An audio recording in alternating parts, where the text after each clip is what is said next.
ಅಡಿಕೆ ಉತ್ತಮ ಫಸಲು ಪಡೆಯಲು ಅಡಿಕೆ ಮರಗಳಿಗೆ ಯಾವ ಯಾವ ಪೋಷಕಾಂಶ ಕೊಡಬೇಕು ನೋಡೋಣ ಬನ್ನಿ. ಈ ವರ್ಷ ಮುಂಗಾರು ತುಂಬ ತಡವಾಗಿ ಬಂದಿದ್ದು, ಜೂನ್ ಮೊದಲ ವಾರದಲ್ಲಿ ಆಗಮನವಾಗಬೇಕಿದ್ದ ಮುಂಗಾರು ಕೊನೆಯ ವಾರದಲ್ಲಿ ಬಂದಿದೆ.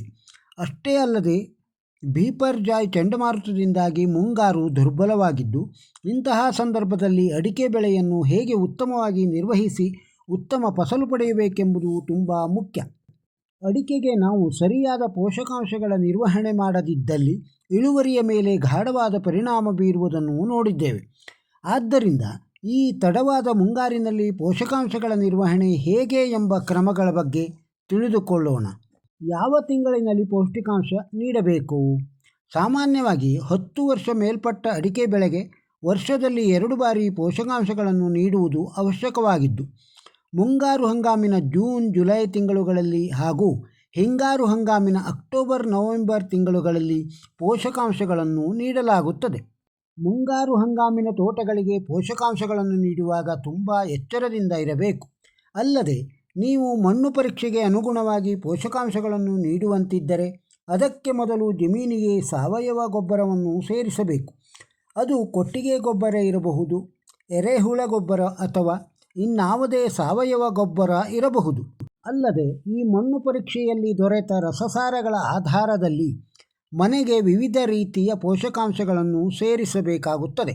ಉದಾಹರಣೆಗೆ, ಮಣ್ಣಿನಲ್ಲಿ 7.5ರಿಂದ 8 ರಸಸಾರಗಳಿದ್ದರೆ ಅಂತಹ ಮಣ್ಣಿಗೆ ಜಿಪ್ಸಮ್ಮನ್ನು ಸೇರಿಸಬೇಕಾದದ್ದು ಅನಿವಾರ್ಯವಾಗುತ್ತದೆ. ಆದ್ದರಿಂದ ಪ್ರತಿಯೊಂದು ಎಕರೆಗೆ 3ರಿಂದ 4 ಕ್ವಿಂಟಲ್ ಜಿಪ್ಸಮ್ ಅನ್ನು ಹೊಲದ ತುಂಬ ಎರಚಿ ಉಳುಮೆಯನ್ನು ಮಾಡಬೇಕು. ಇದರಿಂದ ಮಣ್ಣಿನ ಭೌತಿಕ ಹಾಗೂ ರಾಸಾಯನಿಕ ಗುಣಗಳು ವೃದ್ಧಿಯಾಗಲು ಸಹಾಯಕವಾಗುತ್ತದೆ.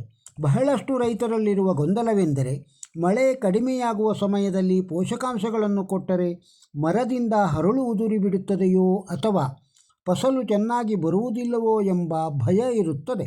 ಆದರೆ ಈ ಸಮಯದಲ್ಲಿ, ಅಂದರೆ ಜೂನ್ನಲ್ಲಿ ನಾವು ಪೋಷಕಾಂಶಗಳನ್ನು ಕೊಟ್ಟರೆ ಅದು ಬೆಳೆಯನ್ನು ವೃದ್ಧಿಗೊಳಿಸಲು, ಫಸಲಿನ ಗುಣಮಟ್ಟವನ್ನು ಹೆಚ್ಚಿಸಲು ಸಹಾಯಕವಾಗುತ್ತದೆ.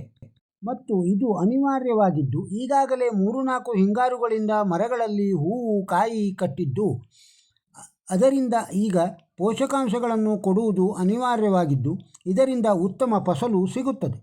ಅಡಿಕೆ ತೋಟಗಳಿಗೆ ಕೊಡಬಹುದಾದ ಗೊಬ್ಬರಗಳು ಯಾವುವು? ವೈಜ್ಞಾನಿಕವಾಗಿ ಅಡಿಕೆ ತೋಟಗಳಿಗೆ ಶಿಫಾರಸು ಮಾಡಲಾದ ಪೋಷಕಾಂಶವೆಂದರೆ 100 ಗ್ರಾಂ ಸಾರಜನಕ, 40 ಗ್ರಾಂ ರಂಜಕ, 140 ಗ್ರಾಂ ಪೊಟ್ಯಾಷಿಯಂ ಇವುಗಳ ಮಿಶ್ರಣವನ್ನು ವಿವಿಧ ರೀತಿಯ ಗೊಬ್ಬರಗಳ ಮೂಲಕ ಅಡಿಕೆ ತೋಟಗಳಿಗೆ ಕೊಡುವ ಕೆಲಸವನ್ನು ಮಾಡಬೇಕು. ಕೆಂಪು ಮತ್ತು ಕಪ್ಪು ಬಣ್ಣದ ಮಣ್ಣಿಗೆ ಯಾವ ರೀತಿಯ ಗೊಬ್ಬರ? ಕಪ್ಪು ಮಣ್ಣು ಆಗಿದ್ದರೆ ಬೇರೆ ರೀತಿಯ ಗೊಬ್ಬರಗಳ ಬಳಕೆ ಹಾಗೂ ಕೆಂಪು ಮಣ್ಣಾಗಿದ್ದರೆ ಬೇರೆ ರೀತಿಯ ಗೊಬ್ಬರಗಳ ಬಳಕೆಯನ್ನು ಸೂಚಿಸಲಾಗುತ್ತದೆ.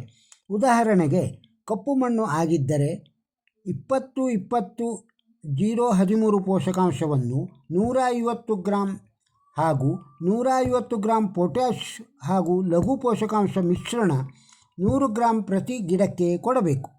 ಮರಳು ಮಿಶ್ರಿತ ಅಥವಾ ಕೆಂಪು ಮಿಶ್ರಿತ ಮಣ್ಣು ಆಗಿದ್ದರೆ 10-26-26 150 ಗ್ರಾಂ ಹಾಗೂ ಪೊಟ್ಯಾಷ್ 100 ಗ್ರಾಂ ಹಾಗೂ ಲಘು ಪೋಷಕಾಂಶ ಮಿಶ್ರಣ 100 ಗ್ರಾಂ ಪ್ರತಿ ಗಿಡಕ್ಕೆ ನೀಡಬೇಕು.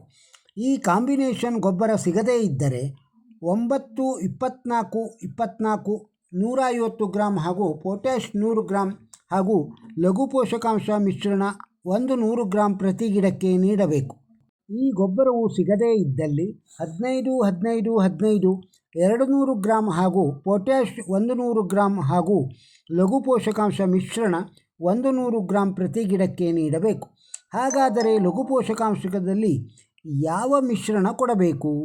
ಸಾಮಾನ್ಯವಾಗಿ ರೈತರು ಲಘು ಪೋಷಕಾಂಶವೆಂದರೆ ಜಿಂಕ್ ಹಾಗೂ ಬೋರಾನ್ ಅನ್ನು ಕೊಡುತ್ತಾರೆ.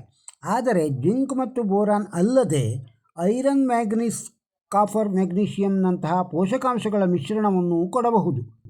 ಅಥವಾ ಮಾರುಕಟ್ಟೆಯಲ್ಲಿ ಆಲ್ ನ್ಯೂಟ್ರಿಯೆಂಟ್ ಮಿಕ್ಸ್ ಎಂಬ ಲಘು ಪೋಷಕಾಂಶ ಸಿಗುತ್ತದೆ. ಅದನ್ನು ಸಹ ಪ್ರತಿ ಗಿಡಕ್ಕೆ 100 ಗ್ರಾಂ ಬಳಸಬಹುದು. ಈ ರಸಗೊಬ್ಬರ ಕೊಡುವ ವಿಧಾನ ಹೇಗೆ? ಸಾಮಾನ್ಯವಾಗಿ 10 ವರ್ಷದ ನಂತರ ಅದಕ್ಕೆ ಬೇರುಗಳು ಗಿಡದಿಂದ 1.5 ಅಡಿ ದೂರದಲ್ಲಿ ಇರುತ್ತದೆ. ಆದ್ದರಿಂದ ಪೋಷಕಾಂಶಗಳನ್ನು 1.5 ಅಡಿ ಅಂತರದಲ್ಲಿ ತಗ್ಗನ್ನು ತೆಗೆದು ನೀಡಬೇಕು. ಅಥವಾ 1.5 ಅಡಿ ಅಂತರದಲ್ಲಿ ಉದ್ದವಾದ ನೇಗಿಲನ್ನು ತೆಗೆದು ನೀಡಬಹುದು. ಅಥವಾ 1 ಅಡಿ ಅಂತರದಲ್ಲಿ ಮಣ್ಣಿನ ಮೇಲೆ ಗೊಬ್ಬರವನ್ನು ಎರಚಿ ನಂತರ ಅದರ ಮೇಲೆ ಉಳುಮೆ ಮಾಡಿ ಗೊಬ್ಬರವನ್ನು ಕೊಡಬಹುದು. ರೈತರಿಗೆ ಕೊಡುವ ಮುಖ್ಯ ಸೂಚನೆ ಎಂದರೆ, ನೀವು ಕೊಡುವ ಗೊಬ್ಬರ ಮಣ್ಣಿನಲ್ಲಿ ಬೆರೆತು ನಂತರ ಪೋಷಕಾಂಶಗಳು ಮರಕ್ಕೆ ದೊರೆಯುವುದರಿಂದ ಕೂಡಲೇ ತೋಟಗಳಿಗೆ ಪೋಷಕಾಂಶಗಳನ್ನು ಕೊಡಬೇಕು. ನೀರಾವರಿಯಾಗಿದ್ದಲ್ಲಿ ಪೋಷಕಾಂಶಗಳನ್ನು ಕೊಟ್ಟು 1 ಹನಿ ನೀರಾವರಿಯನ್ನು ಬಿಡಬೇಕು. ಪೋಷಕಾಂಶಗಳನ್ನು ಕೊಡುವುದು ಇನ್ನೂ ತಡವಾದಲ್ಲಿ ಹಿಂಗಾರಿನಲ್ಲಿ ಕಾಯಿ ಕಟ್ಟುವುದು ತಡವಾಗಿ ಫಸಲು ಚೆನ್ನಾಗಿ ಬರುವುದಿಲ್ಲ. ಆದ್ದರಿಂದ ಕೂಡಲೇ ಪೋಷಕಾಂಶಗಳನ್ನು ಕೊಡಲು ಕೃಷಿ ವಿಜ್ಞಾನಿಗಳು ಶಿಫಾರಸು ಮಾಡಿದ್ದಾರೆ. ಸಂಗ್ರಹ. ಧನ್ಯವಾದಗಳು. ಈ ವಿಡಿಯೋದಲ್ಲಿರುವ ಮಾಹಿತಿ ತಮಗೆ ಇಷ್ಟವಾಗಿದ್ದರೆ ಒಂದು ಲೈಕ್ ಕೊಡಿ. ಇದನ್ನು ಇತರರಿಗೂ ಶೇರ್ ಮಾಡಿ. ನಮ್ಮ ಚಾನಲ್ಗೆ ಸಬ್ಸ್ಕ್ರೈಬ್ ಆಗದೇ ಇದ್ದರೆ ಸಬ್ಸ್ಕ್ರೈಬ್ ಆಗಿ ಹಾಗೂ ತಮ್ಮ ಅಭಿಪ್ರಾಯವನ್ನು ಕಮೆಂಟ್ ಬಾಕ್ಸ್ನಲ್ಲಿ ತಿಳಿಸಿ. ನಮಸ್ಕಾರ.